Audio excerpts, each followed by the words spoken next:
Welcome to ABC campus. आज हम company law में अकाउंट्स एंड एनुअल रिटर्न के टॉपिक में एमसीक्यूज 11 टू 20 करेंगे स्टडी टेक्स्ट से।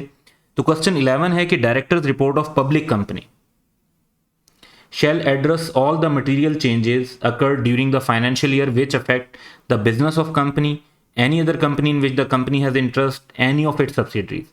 तो बेसिकली ये एक पॉइंट के तौर पर मेंशन है एडिशनल कंटेंट्स के अंदर जो एक पब्लिक कंपनी के ऊपर अप्लाई हो रहे होते हैं। तो हमारा करेक्ट आंसर होगा ऑल ऑफ अबव। ये तीनों अलग अलग तौर पे मेंशन नहीं है लॉ के अंदर, एक ही पैराग्राफ के अंदर मेंशन है जैसे यहां पर गिवन।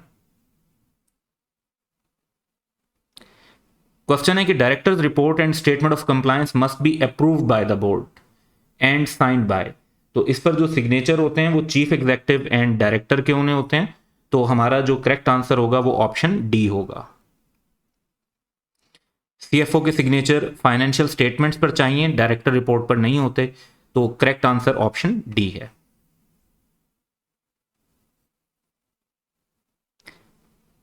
नेक्स्ट क्वेश्चन है कि quarterly financial statement of listed company shall be transmitted electronically with in the specified period. तो इसको जो है क्वार्टरली फाइनेंशियल स्टेटमेंट्स को कमीशन को भी भेजना होता है, एससीसीपी को, सिक्योरिटीज एक्सचेंज यानी स्टॉक एक्सचेंज में भी भेजना होता है, रजिस्ट्रार के पास भी फाइल करना होता है। तो ऑल ऑफ द अबव हमारा करेक्ट आंसर होगा।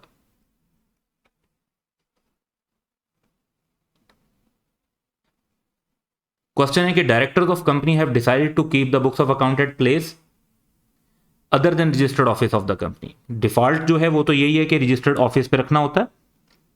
डायरेक्टर्स चाहें तो ये फैसला कर सकते हैं कि किसी और जगह पे रखें। In this case they are required to file a notice to the registrar of the full address of that place within. तो टाइम पीरियड जो है वो 7 days ऑफ सच डिसीजन है। तो ऑप्शन डी करेक्ट होगा।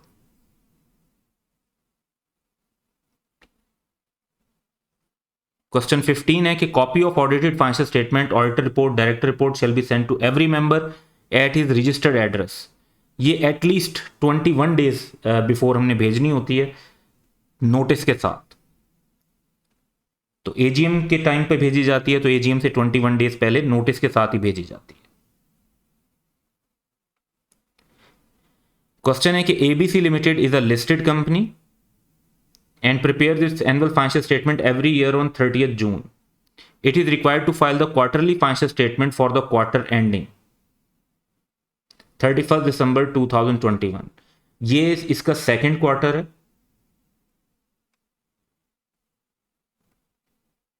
क्योंकि 30th जून को year and होता है। तो पहला क्वार्टर एंड होगा सितंबर में, सेकेंड क्वार्टर एंड होगा 31st दिसंबर 2021 को।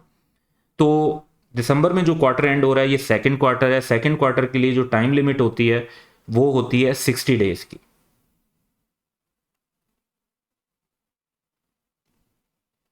तो 60 days के हिसाब से हमारे पास जो डेट बनेगी 31 दिसंबर के बाद 31 days हैं जनवरी के, 28 days होंगे फरवरी के, और उसके बाद एक दिन और ऐड कर लेंगे 1 मार्च। तो 1 मार्च हमारा जो है वो करेक्ट आंसर होगा।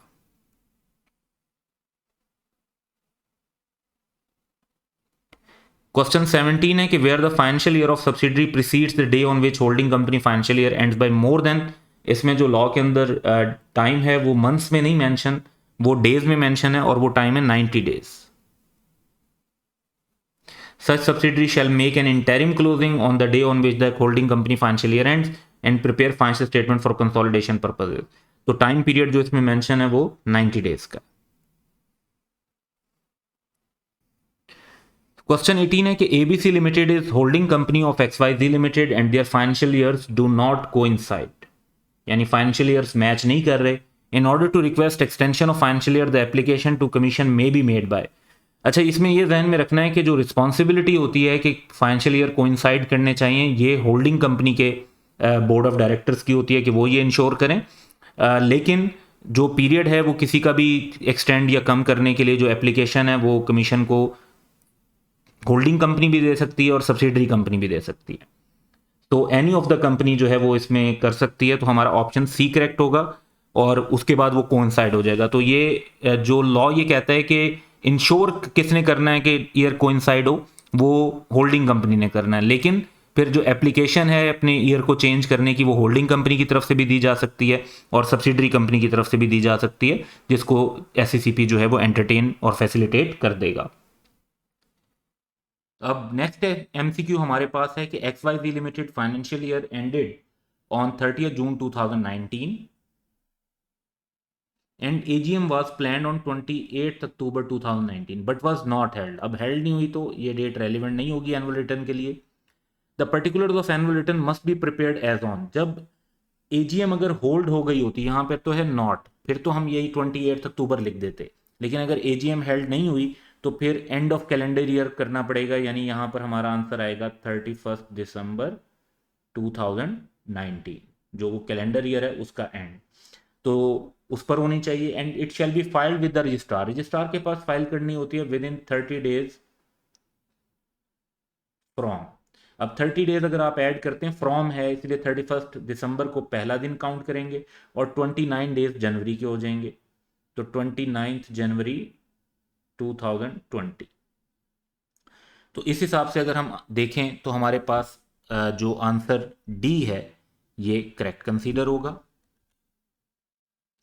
ये हमारा करेक्ट आंसर है डी, क्योंकि बाकी जो अगर आप देखें तो 29 जनवरी यहाँ पर है, लेकिन 31 दिसंबर की डेट तो बाकी किसी भी ऑप्शन में नहीं है, तो वो इनकरेक्ट होंगे। क्वेश्चन 20 है कि XYZ private limited has paid up capital of ₹2 million only. Which of the following is correct if there is no change in particulars of annual return last filed with the registrar. अच्छा, ये private company है और इसका capital जो है वो 3 million से कम है। ये दो चीजें स्टैब्लिश हो गई हैं और इनका कोई चेंज नहीं है पर्टिकुलर्स में, तो ऐसी सिचुएशन में इनको एनुअल रिटर्न फाइल करने की जरूरत नहीं है, ना ही कोई और फॉर्म फाइल करने की जरूरत है। तो यहां पर है कि it should file the annual return as usual repeating the same particulars. No, it should file the annual return as usual repeating the same particulars and additionally intimate the registrar that there is no change. ऐसी भी requirement नहीं है। फिर it need not file annual return or any other form. ये correct होगा क्योंकि ये ऐसी प्राइवेट कंपनी है जिसका कैपिटल 3 मिलियन से कम है। अगर ये 3 मिलियन से ज़्यादा होता तो फिर इन्हें फॉर्म C जमा करवाना पड़ता, वो फिर ऑप्शन डी पर चले जाते, लेकिन इस सिचुएशन में क्योंकि कैपिटल 3 मिलियन से कम है तो ऑप्शन C हमारा करेक्ट होगा, यही हमारा आंसर होगा। That's all for today, have a good day.